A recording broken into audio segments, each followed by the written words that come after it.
O aroma de café fresco misturava-se com o cheiro de tinta nova no pequeno apartamento no bairro da Alfama. Beatriz Mendes, de 23 anos, ajustou o rabo de cavalo enquanto observava criticamente a tela do laptop. O cursor piscava sobre o título de sua última coluna: O amor na era digital, ilusão ou realidade? Outra vez com esses teus artigos cínico-românticos? Zombou uma voz masculina vinda da cozinha.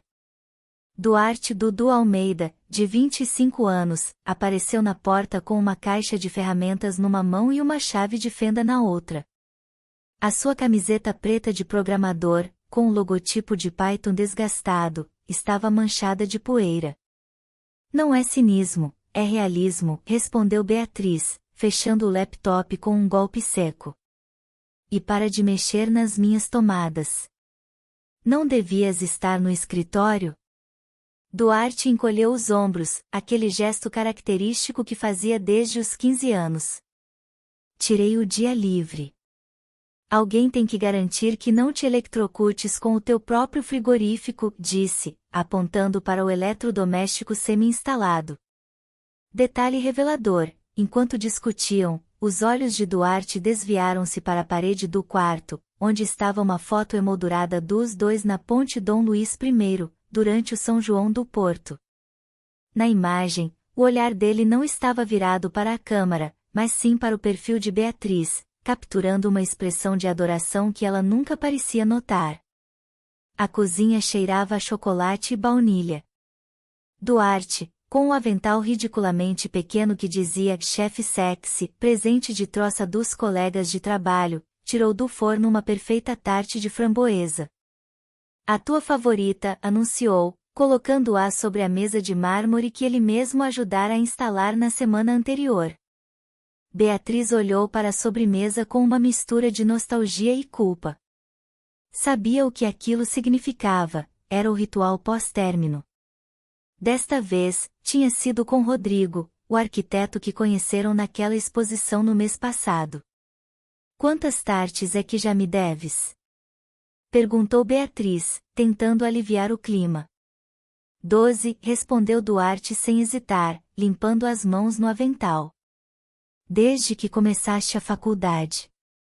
A de queijo e mirtilos foi a melhor, depois daquela vez com... Não fales do Carlos. Interrompeu Beatriz, atirando-lhe uma almofada do sofá. Duarte apanhou o projétil caseiro com um sorriso, mas a sua expressão mudou quando tirou um envelope azul celeste da mochila. Isto é para ti, disse com uma voz mais séria do que o habitual. Dentro estavam 2 bilhetes em primeira classe para Paris, marcados para o próximo fim de semana. Beatriz sentiu o ar faltar-lhe. Duarte, isto é. O teu sonho desde os 16 anos, completou ele. Lembras-te? Aquele filme francês que vimos no cinema de verão. Claro que me lembro. Exclamou Beatriz, abraçando os bilhetes contra o peito. Mas isto deve ter custado uma fortuna. Não posso aceitar. Duarte aproximou-se, pegando nas mãos dela. Beatriz notou as palmas ásperas, de tanto digitar código e arranjar eletrodomésticos, imaginou.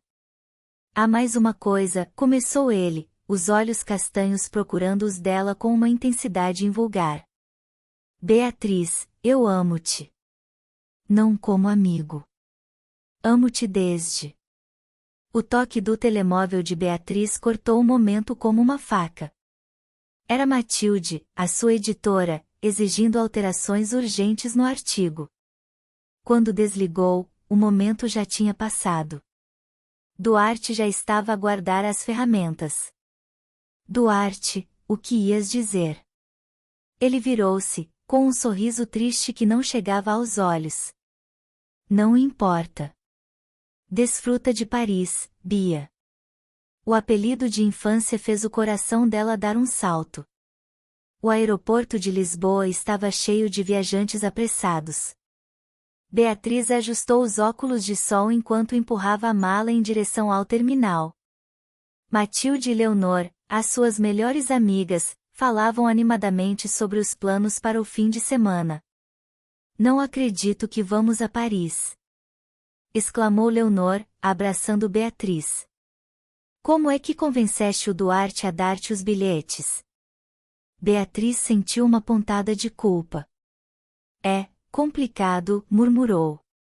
Enquanto passavam pelo controle de segurança, Beatriz viu algo que a fez parar. Duarte estava a falar com um homem de fato perto dos balcões de check-in. Ele nunca lhe mencionara nenhuma viagem. O desconhecido disse algo que fez Duarte empalidecer. Num impulso, Beatriz aproximou-se, mas, nesse momento, o homem olhou diretamente para ela e murmurou: Tem sorte que ele te ame tanto. Antes que pudesse reagir, os dois desapareceram no meio da multidão.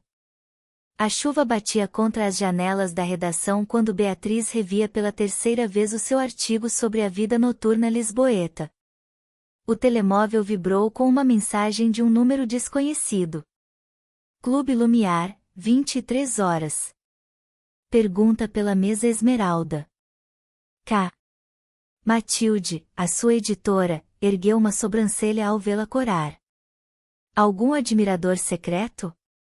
Apenas uma fonte para o novo artigo, mentiu Beatriz, embora os dedos já estivessem a pesquisar o nome do clube. As fotos mostravam um local luxuoso no Cais do Sodré, frequentado por celebridades internacionais. Naquela noite, escolheu cuidadosamente o seu vestido preto de alça alta, o mesmo que usará na entrevista com um famoso fadista. Ao chegar, o segurança verificou seu nome numa lista antes de a conduzir ao coração do clube. Detalhe revelador: enquanto caminhava entre as mesas, reparou num homem a observá-la a partir do bar. Usava óculos escuros apesar da penumbra do local, e a postura rígida contrastava com o ambiente festivo. Krzysztof Nowak emergiu entre as luzes estroboscópicas como um personagem saído de um filme. O seu fato azul marinho ajustava-se perfeitamente aos ombros largos, e ao apertar a sua mão, Beatriz sentiu o frio do metal de um anel de selo. A tua coluna sobre os bares clandestinos fez-me rir, disse, servindo-lhe uma taça de champanhe rosé. Mas faltou mencionar os verdadeiros segredos de Lisboa. O seu sotaque eslavo envolvia cada palavra como um sussurro perigoso.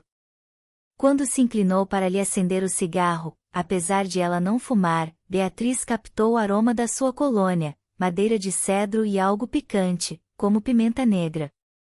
De repente, um estrondo fez sobressaltá-los. Duarte tinha derrubado uma cadeira ao aproximar-se, trazendo debaixo do braço o disco externo que ela urgentemente precisava para o artigo. Pensei que, Duarte olhou alternadamente para os dois, que estarias a trabalhar em casa. Krzysztof sorriu, mostrando dentes perfeitos. Que amigo tão dedicado. Contraste intencional. Asterisco Duarte, tênis Converse manchados de tinta, cabelo despenteado pela chuva. Asterisco Krzysztof, gemelos de platino que refletiam a luz das velas. Semana 1, Krzysztof enviava flores diariamente para a redação. Não os ramos típicos, mas orquídeas negras em terrários de vidro. Semana 3, levou a um jantar de negócios no restaurante mais exclusivo de Lisboa. O chefe preparou um menu degustação inspirado nos seus artigos. Mês 2, apareceu no seu apartamento à meia-noite com malas prontas. Que raio! Ibiza. O meu jato espera no aeroporto. Foi então que o telemóvel tocou. Duarte. Era o seu aniversário, e como todos os anos, prepararam uma cataplana no seu pequeno apartamento. Não posso ir, sussurrou Beatriz, observando Krzysztof estender-lhe um casaco de pele sintética. Apareceu um imprevisto. O silêncio do outro lado durou 3 batimentos cardíacos antes de Duarte responder, claro. Diverti-te. A suíte do hotel em Ibiza tinha vista para o mar, mas Beatriz passou a manhã enjoada na casa de banho de mármore. O jantar no iate de Krzysztof na noite anterior fora um desastre. Querida, devias ter me dito que enjoavas, comentou ele, filmando o seu rosto pálido com o iPhone. Mas estás adorável assim. Naquela noite, enquanto Krzysztof verificava e-mails na varanda, Beatriz encontrou o seu telemóvel desbloqueado. Uma mensagem de Lena brilhava no ecrã. Já terminaste com a jornalista? O departamento está pronto. Quando o confrontou, Krzysztof segurou o seu rosto entre as mãos, os olhos azuis cheios de uma calma aterradora. Lena é a minha assistente. Vais mesmo ser esse tipo de namorada? O seu beijo sabia a mente em mentiras, mas quando as suas mãos desceram pelas suas costas, Beatriz decidiu acreditar nele. O escritório de Matilde cheirava a café requentado e decepção. Beatriz apertou os dedos em volta da carta de demissão, sentindo o papel enrugar-se sob a sua pressão. Falta de ética jornalística, leu em voz alta. A sério? Matilde evitou o seu olhar. A entrevista que fizeste ao dono do Lumiar estava preparada. Os factos sobre os negócios dele em Kiev eram falsos, e tu sabias. Beatriz sentiu um nó no estômago.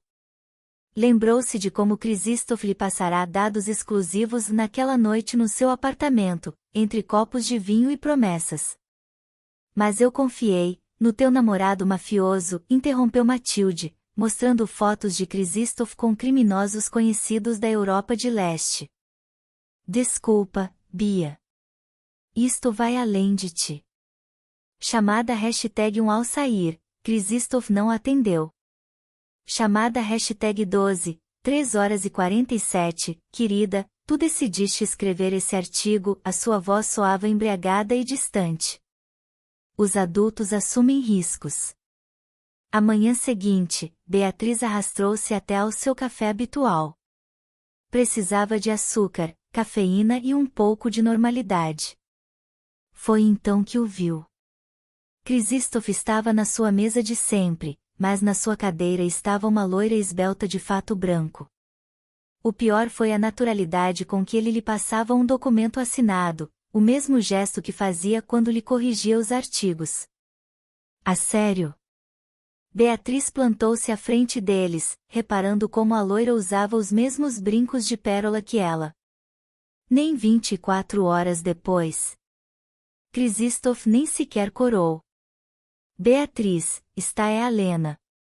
A minha verdadeira assistente, enfatizou a palavra com um sorriso. Estávamos a terminar o que tu começaste. A loira estendeu a mão, com unhas perfeitas, encantada. O Krzysztof falou-me muito do teu trabalho.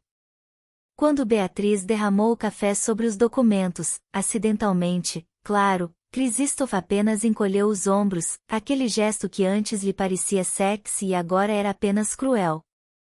O apartamento de Beatriz cheirava a pizza fria e lágrimas. Marcou o número do Duarte pela 10ª vez naquela noite. Chamada rejeitada. Igual às 3h da manhã. Igual ao meio-dia. Finalmente, pegou no metro até ao prédio dele, no bairro Operário de Alfama. Subiu as escadas de 2 em 2, com o coração a bater-lhe nas costelas. A porta estava entreaberta. Dentro, uma cena que lhe partiu a alma. Asterisco a cozinha, 2 chávenas de chá fumegantes. Duarte só usava a sua chávena preferida do Star Wars para convidados especiais. Asterisco sofá, um casaco feminino de lã cinza, nada do estilo punk das amigas dela. Asterisco cheiro, canela, o perfume que ela usava no inverno. Duarte apareceu no corredor, com uma camisa que não tinha sido passada a ferro e o cabelo despenteado. Atrás dele, uma silhueta movia-se no quarto. Beatriz? A voz dele soou mais surpresa do que zangada. Quem é? Beatriz apontou para o quarto, notando como as próprias mãos tremiam. Duarte respirou fundo. Kátia. Estamos juntos há 4 meses. O nome caiu como uma facada. Kátia. Não Kátia, não Kátia. Kátia, como nas novelas russas que ele adorava. 4. A voz falhou-lhe, mas eu só estive com o Krzysztof 6 meses. Os olhos castanhos de Duarte encheram-se de uma tristeza milenar. Esperei 5 anos, Beatriz. 5. Passou um dedo pelo batente da porta, onde ainda se via a marca a lápis da altura dela aos 16 anos. Até depois de Paris, depois de cada idiota que te partiu o coração. Um ruído veio do quarto. Kátia apareceu à porta, envolta no seu roupão de seda que Duarte guardava para visitas especiais. Está tudo bem, amor? Perguntou, com um suave sotaque eslavo. Amor. Beatriz não esperou pela resposta. Desceu as escadas a correr, com o eco das suas próprias palavras a repetir-se na cabeça: és como um irmão para mim. Que irônico. Os irmãos não te esperam para sempre. A livraria Bertrand em Lisboa cheirava a papel antigo e café acabado de torrar. Beatriz Mendes, agora com 25 anos, assinava exemplares do seu primeiro livro, Erros que Ensinam, Crônicas de um Coração Partido. É autobiográfico? Perguntou uma jovem leitora, apontando para o capítulo Como Confundir Paixão com Amor. Beatriz sorriu profissionalmente enquanto assinava: todo bom jornalismo é a mentira que aprenderá com Krzysztof. Detalhe revelador: no pulso esquerdo, um delicado tatuagem de uma ponte substituía o relógio caro que ele lhe dera. Nessa noite, no seu pequeno apartamento em Lisboa, o telemóvel vibrou com uma notificação do Instagram, @DuarteAlmeidite tinha marcado uma foto. O coração deu um salto antes que o cérebro a pudesse parar. A imagem mostrava a ponte Dom Luís I ao pôr do sol, aquela mesma onde a foto no quarto dele tinha sido tirada. Duarte, mais magro e com óculos novos, abraçava Kátia, cuja barriga mostrava uma suave curva. Legenda: 5 anos depois, voltamos ao sítio onde tudo começou, em breve seremos 3. Beatriz deixou cair o telemóvel como se queimasse. O copo de vinho tilintou ao bater na mesa, manchando as páginas do livro aberto no capítulo As Segundas Oportunidades que Nunca Chegam. Da gaveta da sua secretária, tirou um caderno de esboços proibido. As primeiras páginas mostravam caricaturas de Krzysztof, o seu perfil afiado, aqueles olhos azuis que afinal eram lentes de contato. Mas ao chegar à metade, desenho após desenho de Duarte. Asterisco adormecido sobre teclados de computador. Asterisco a cozinhar aquela cataplana que ela nunca chegou a provar. Asterisco com lágrimas silenciosas no dia em que partiu para Berlim. O último esboço estava incompleto, os dois na ponte, mas desta vez ele olhava diretamente para a câmara. Para a vida. Para ela. Som ambiente, a chuva contra os vidros misturava-se com o tilintar das chávenas no café lá embaixo, onde um casal discutia em português. Beatriz fechou o caderno com firmeza e guardou-o na caixa de coisas para queimar um dia. Ao fazê-lo, o dedo roçou o envelope azul celeste que nunca abrirá por completo, os bilhetes para Paris que Duarte lhe dera. Dentro, encontrou algo novo, um bilhete de comboio para Lisboa, datado do mesmo mês, um ano antes, comprado a partir de Berlim. No verso, uma letra que conhecia melhor que a sua própria. Para o caso de um dia decidires escrever a nossa história. Esperar-te-ei no café onde chegava sempre atrasada. D. Flashback, a última vez que vira Duarte, Kátia usava os seus brincos. Agora entendia por quê, era a forma dele dizer segui em frente, mas não te esqueci. O sol da manhã iluminou a nova página em branco de Beatriz. A caneta hesitou um instante antes de escrever. Epílogo. Às vezes, o verdadeiro amor não é o que grita nas discotecas, mas o que tece silenciosamente à sua espera, até que um dia deixa de o fazer. Fechou o manuscrito e olhou pela janela. Na rua, um rapaz rechonchudo de óculos ajudava uma loira a carregar livros para uma carrinha. Riram-se de alguma piada privada. Beatriz sorriu por eles. E, finalmente, só por um instante, também por si mesma. Dedicado aos Duartes do mundo, oxalá aprendamos a vê-los antes de nos tornarmos um capítulo das suas vidas. Obrigado por estar conosco no canal Na Armadilha dos Desejos. Inscreva-se, curta e não perca novas histórias.